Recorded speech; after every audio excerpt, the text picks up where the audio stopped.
Hello बच्चों। आज हम लोग का तीसरा क्लास है फिजिक्स में। तो देखिए, जैसा कि हम लोग पढ़ रहे थे क्लास 10th और subject physics chapter number first में आज पार्ट हम लोग थर्ड करने वाले हैं। तो आइए हम लोग देखेंगे क्लास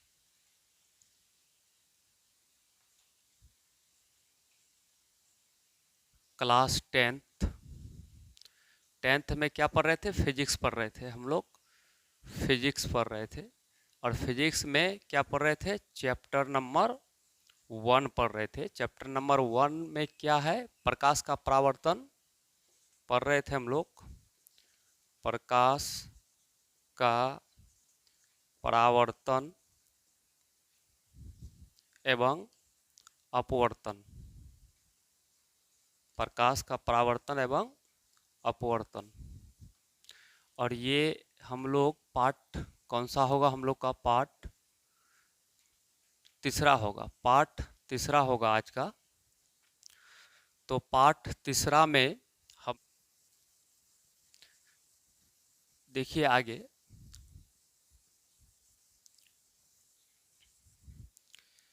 यहाँ पर प्रकाश की किरणें समतल दर्पण पर परावर्तक सतह, देखिए इधर पॉलिश के तरह परावर्तक सतह नहीं कहेंगे, इधर पॉलिश किया हुआ है। और जिधर पॉलिश नहीं है उधर क्या बोलेंगे?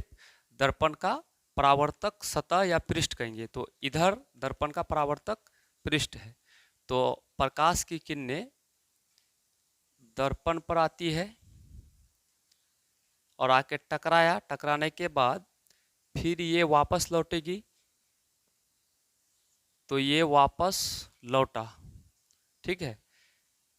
यानी ये आपतित किरण, आने वाला आपतित किरण और टकरा के वापस जो जाता है तो उसको बोलते हैं परावर्तित किरण। तो यहाँ पर ये दोनों के बीच में एक अभिलंब बनता है।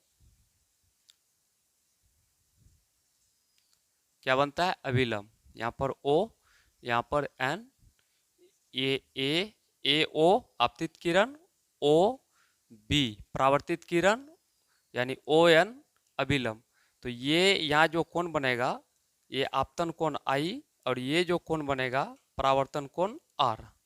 तो इसमें हम लोग को ये समझना है कि सबसे पहले आज का क्लास में हम लोग का जो होगा तो वो होगा क्या?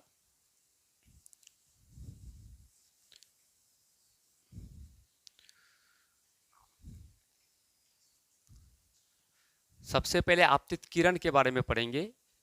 आपतित किरण के बारे में तो यहाँ पर पहले समझेंगे हम लोग क्या?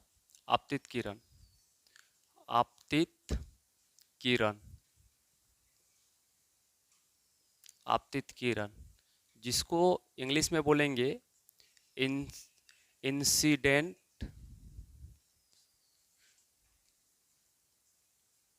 रे।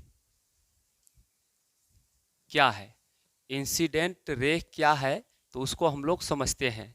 इंसिडेंट रे क्या है उसको हम लोग समझेंगे। तो पहला तो बात ये हो गया कि इंसिडेंट रे के बारे में, या आपतित किरण क्या है, किसे कहते हैं।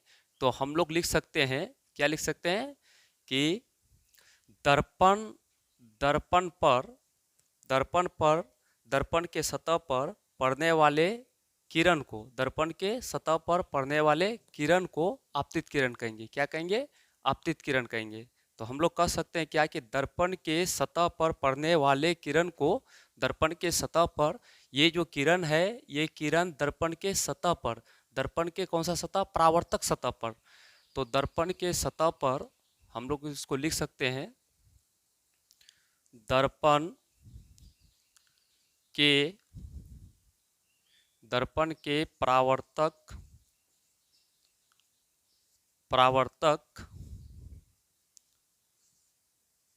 सतह, सतह मतलब पृष्ठ, परावर्तक पृष्ठ को या सतह को। दर्पण के परावर्तक सतह पर पड़ने वाले किरण को आपतित किरण कहते हैं। क्या कहते हैं? आपतित किरण कहते हैं, आपतित किरण कहते हैं। इसी प्रकार हम लोग दूसरा जो समझेंगे तो दूसरा हम लोग का क्या होगा, दूसरा हो जाएगा हम लोग का परावर्तित किरण। परावर्तित परावर्तित किरण, परावर्तित किरण जिसको इंग्लिश में बोलते हैं हम लोग क्या, रिफ्लेक्टेड रे। परावर्तित किरण किसे कहते हैं, ये परावर्तक सतह से लिखेंगे, दर्पण, दर्पण के परावर्तक सतह से टकराकर जाने वाले किरण को परावर्तित किरण कहते हैं। कहने का मतलब ये है, टकराकर वापस, ऐसा भी लिख सकते थे, टकराकर वापस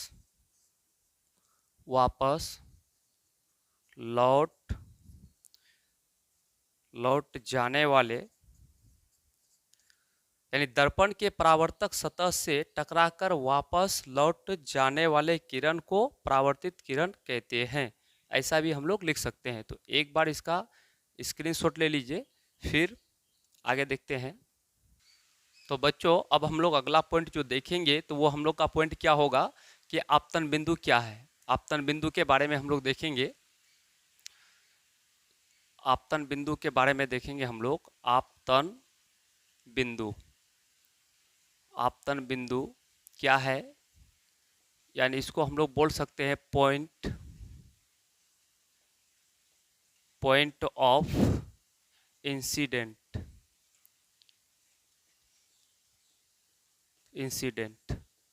ठीक है। आपतन बिंदु क्या है, तो दर्पण के सतह पर स्थित वह बिंदु, दर्पण के सतह पर स्थित वह बिंदु, यहां पर लिख सकते हैं हम लोग क्या, दर्पण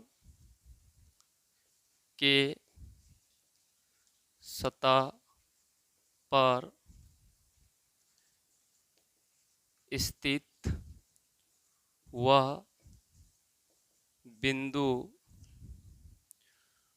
बिंदु जहां आपतित किरण पड़ती है उसे आपतन बिंदु कहते हैं। यानी दर्पण के सतह पर स्थित वह बिंदु जहां आपतित किरण पड़ती है, उसे आपतन बिंदु कहते हैं। आपतन बिंदु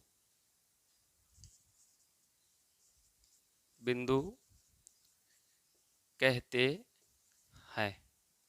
अगला जो होगा हम लोग का आपतन कोण। अगला क्या होगा, आपतन कोण। आपतन कोण यानी एंगल ऑफ इंसिडेंट,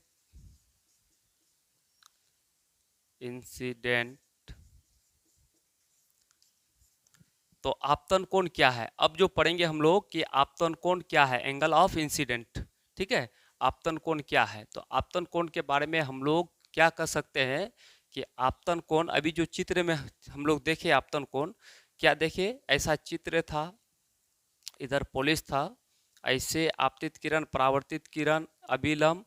तो यहाँ पर हम लोग देखते हैं कि आपतन कोण के बारे में, आपतन यानी आपतित किरण और अभिलंब के मध्य बनने वाले कोण को आपतित किरण, ये आपतित किरण, ये हो गया क्या आपका आपतित किरण और अभिलंब के बीच बनने वाले कोण को क्या बोलते हैं, आपतन कोण कहते हैं। तो यहाँ पर हम लोग इसी को लिखेंगे, क्या लिखेंगे, इसका लिखेंगे हम लोग आपतित किरण, आपतित आपतित किरण तथा अभिलंब के मध्य, मध्य या बीच के मध्य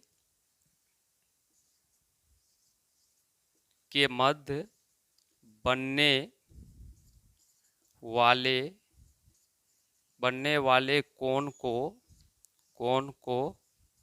आपतन कोण कहते हैं। आपतन कोण कहते हैं। इसी प्रकार परावर्तन कोण, तो परावर्तन कोण का भी इसी प्रकार हम लोग क्या लिख सकते हैं कि परावर्तित किरण और अभिलंब के बीच बनने वाले, चलिए उसका भी यहाँ लिख देते हैं हम। तो अगला जो होगा परावर्तन कोण, परावर्तन कोण, परावर्तन कोण इंग्लिश में बोलेंगे एंगल ऑफ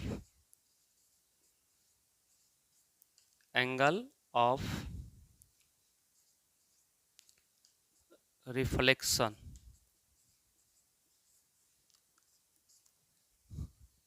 तो यहाँ पर अभी जस्ट हम लोग पढ़े आपतन कोण, उसी प्रकार पढ़ेंगे परावर्तन कोण। तो परावर्तन कोण हम लोग पढ़े थे ना, प्रकाश के परावर्तन के दो नेम। तो दूसरा नेम को, पहला नेम के बाद दूसरा नेम जो पढ़े थे वहाँ पढ़े थे आपतन कोण परावर्तन कोण के बराबर होते हैं। तो यहाँ पर उसी प्रकार आपतन कोण परावर्तन कोण पढ़ रहे हैं कि परावर्तन कोण है क्या। तो यहाँ लिखेंगे परावर्तित किरण, परावर्तित किरण तथा अभिलंब के मध्य बनने वाले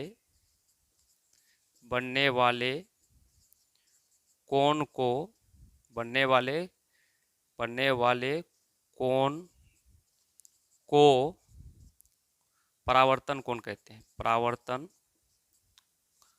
कोण कहते हैं। तो बच्चों अभी हम लोग देखें क्या कि आपतन कोण, परावर्तन कोण, ये दोनों कोण आपस में क्या होता है, बराबर होता है, इक्वल होता है। दोनों कोण आपस में क्या होता है, बराबर होता है, इक्वल होता है, ये हम लोग ने देखा। तो अभी इसका परिभाषा क्या लिखे, आपतन कोण का परिभाषा कि आपतित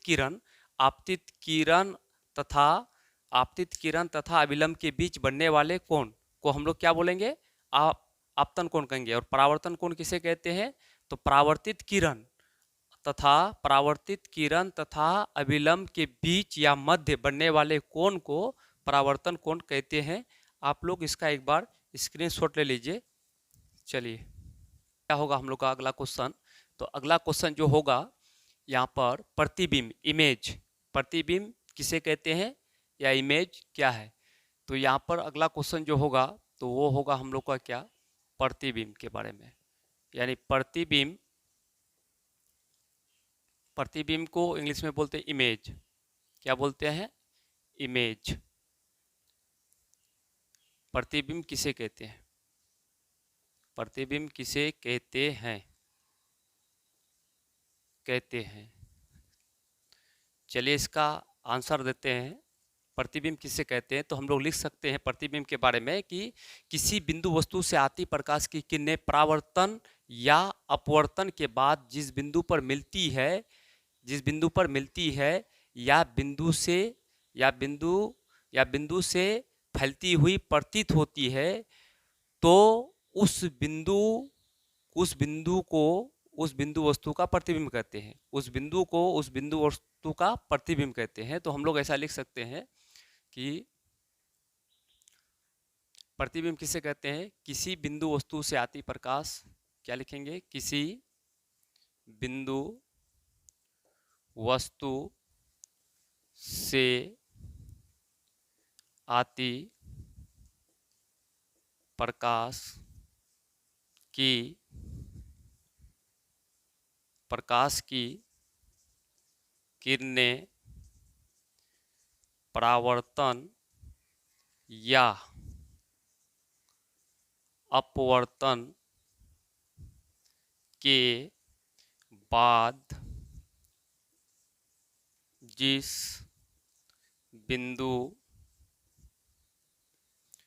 बिंदु पर मिलती है या बिंदु से फैलती हुई प्रतीत मतलब महसूस प्रतीत होती है तो उस बिंदु वस्तु उस बिंदु वस्तु उस बिंदु वस्तु को उस उस बिंदु वस्तु को उस बिंदु वस्तु का प्रतिबिंब कहते हैं। प्रतिबिंब कहते हैं। क्या लिखे? प्रतिबिंब किसे कहते हैं? तो लिख सकते हैं कि किसी बिंदु वस्तु से आती प्रकाश की किरणें परावर्तन या अपवर्तन के बाद जिस बिंदु पर मिलती है या मिलती है या बिंदु से फैलती हुई प्रतीत होती है तो उस बिंदु वस्तु को उस बिंदु वस्तु का प्रतिबिंब कहते हैं। अब आगे यहाँ समझना है, क्या समझना है कि प्रतिबिंब दो प्रकार के होते हैं। प्रतिबिंब कितने प्रकार के होते हैं? तो प्रतिबिंब दो प्रकार के होते हैं। प्रतिबिंब दो प्रकार के होते हैं, यहाँ पर लिखेंगे प्रतिबिंब यानी इमेज जो होता है ना, वो दो प्रकार का होता है। प्रतिबिंब कितने प्रकार के होते हैं? प्रतिबिंब दो प्रकार के होते हैं। प्रतिबिंब दो प्रकार के होते हैं। अब क्या क्या होते हैं दोनों प्रकार का नाम? फर्स्ट एक होता है वास्तविक प्रतिबिंब। वास्तविक प्रतिबिंब जिसको इंग्लिश में बोलते हैं रियल इमेज। Real image. दूसरा होता है काल्पनिक प्रतिबिंब।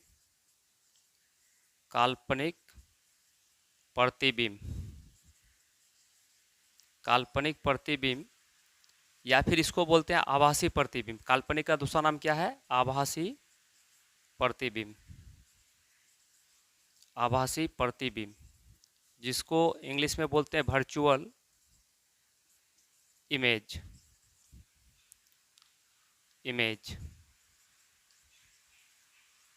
Virtual image.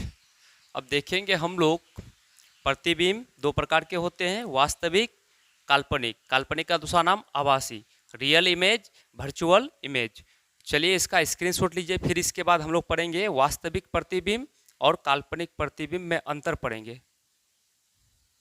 अब हम लोग जो क्वेश्चन देखेंगे, अभी पढ़े हम लोग, क्या पढ़े कि प्रतिबिंब दो प्रकार के होते हैं। क्या क्या होते हैं? तो वो आपका होता है जाकर के क्या कि वास्तविक प्रतिबिंब और दूसरा है काल्पनिक या आभासी प्रतिबिंब। अब ये दोनों में अंतर देखेंगे, कभी कभी पूछ देता है। तो यहाँ अगला क्वेश्चन जो देखेंगे हम लोग, क्या देखेंगे? ये क्वेश्चन इंपोर्टेंट है। वास्तविक प्रतिबिंब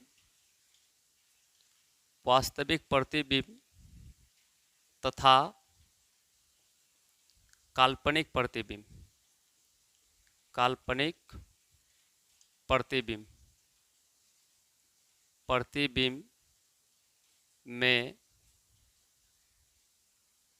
में क्या अंतर है? क्या अंतर है यानी क्या फर्क है दोनों में, क्या अंतर है? तो यहाँ पर हम लोग लिखेंगे, इसका आंसर देंगे वास्तविक प्रतिबिंब वास्तविक प्रतिबिंब तथा काल्पनिक प्रतिबिंब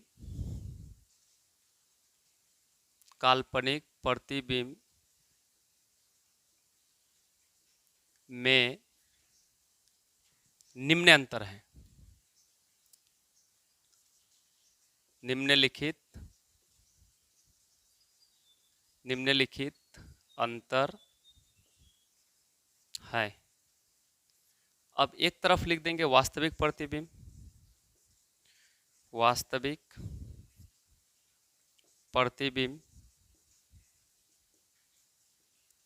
और एक तरफ लिख देंगे काल्पनिक प्रतिबिंब। काल्पनिक या आभासी, काल्पनिक प्रतिबिंब या आभासी भी बोल सकते हैं इसको हम लोग, काल्पनिक प्रतिबिंब। तो यहाँ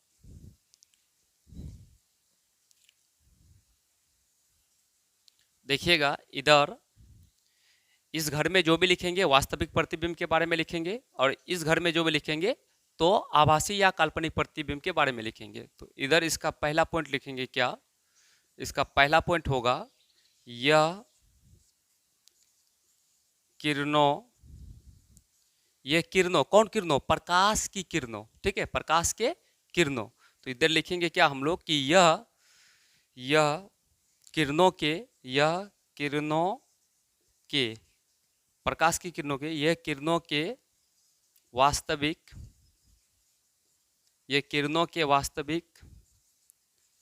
कटान से बनता है। और उधर लिखेंगे कि यह किरणों के काल्पनिक कटान से बनता है। यह किरणों के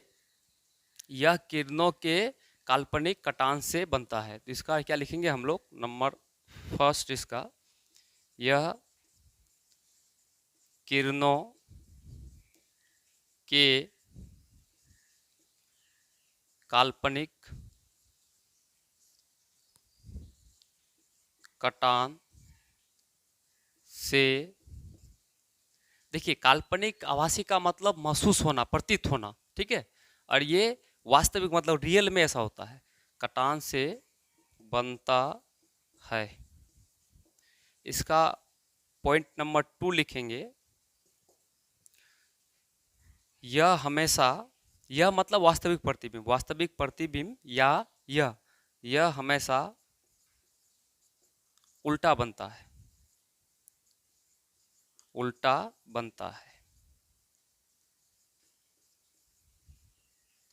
मतलब वास्तविक प्रतिबिंब हमेशा उल्टा बनता है, वस्तु की अपेक्षा कैसा बनता है, उल्टा बनता है। प्रतिबिंब हमेशा उल्टा बनेगा। और यह जो है, यह हमेशा काल्पनिक या आभासी प्रतिबिंब हमेशा सीधा बनता है, यह हमेशा सीधा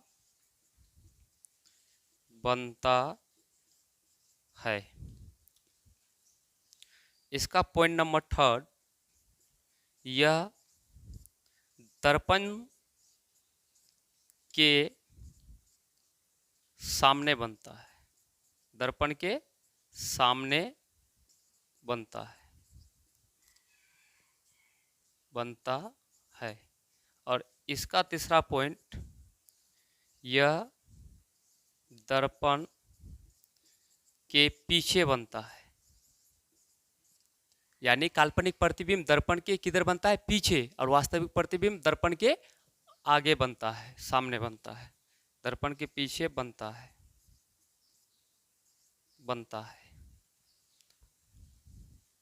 अगर चौथा पॉइंट लिखे इसका, इसे मतलब वास्तविक प्रतिबिंब, इसे पर्दे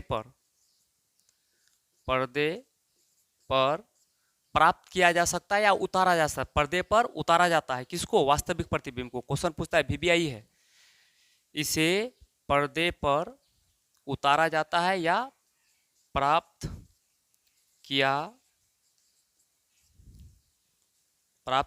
जा सकता है। और काल्पनिक प्रतिबिंब को कभी भी पर्दे पर उतारा नहीं जा सकता है, प्राप्त नहीं किया जा सकता है। इसे इसे पर्दे पर प्राप्त नहीं नहीं